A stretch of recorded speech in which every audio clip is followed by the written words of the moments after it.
We they live in a country. Who side and sack people and because of their last name, cleaners. Because of your last name, we're not responsible for me. Not Dixon. I'm not responsible for who side and born me. I'm not responsible for get that name there. But this they happen as alone. These are reality happening in Israel. The president talk about healthcare, job opportunities. These are we all never see. Even you go to some government hospital for even get gloves. It's difficult. I always remind Sierra Leoneans of a lady, a very brilliant lady, maybe they work in the Ministry of Foreign Affairs. We sent them by now. They don't excel.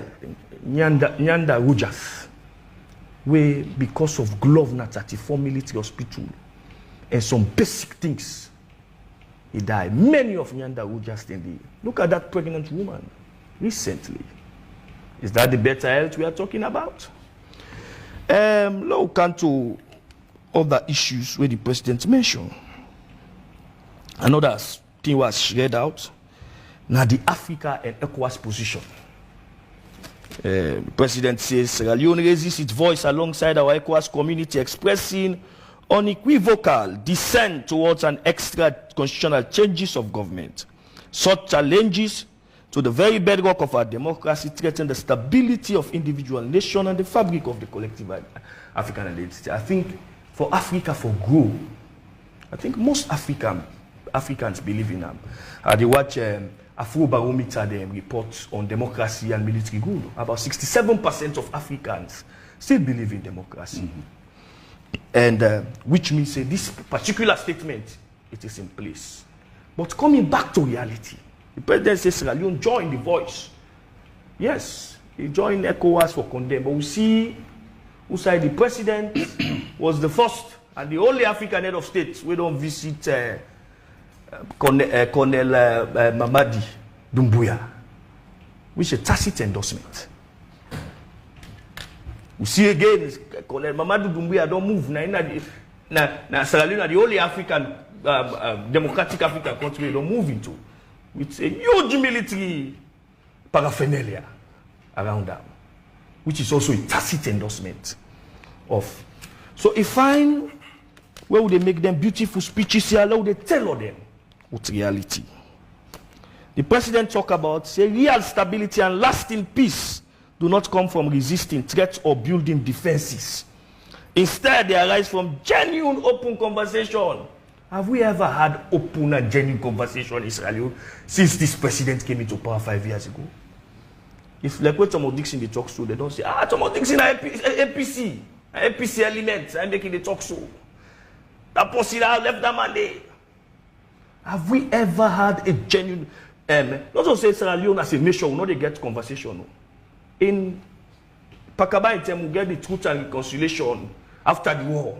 We make brilliant recommendation in the and Escoma in terms we get what they call the transformative conference. We don't say we not get conversation. We had the transformative conference where for put Sierra Leone in a position of a middle income country in 2035.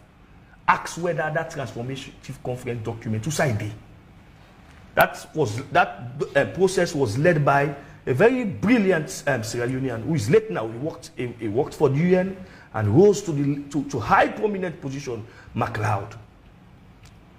I think even in we do this. We also get the Constitutional Review Committee. What thing we end up with? We end up for rejects about 90% of the progressive recommendations. So we get conversation. But whether we conversation then genuine, it's another thing. And sometimes when you come out and speak boldly and courageously to the issues, the reality, people begin for brand you. Say you know APC or you know SLPP. So what would they see now? Would they see the rise of misfits at the social media because the people away for talk. We don't intimidate them to the level that they need to talk now. So now a misfit in social media will just sit down and say, hey, Lord, what come on, do? Because the states don't threaten. Voices the way them for be hard. With people them for their voices and they use for get courage. As Pakaba say, Jojo is better than war. But President Bio they call for peace abroad. They call, there are many issues we for look at. We just come up by election, also get people they raise question, the opposition don't accept it. Then they say, and then they go, we don't hold genuine conversation with them. We don't sit down with them at the table for all genuine conversation with them. Then demands say, we don't, they talk about compromises. Then demands say what they make. We don't bend backward over for accept some of the demands. Like for example, let's for the sake of peace, let us publish the unaggregated data of the election.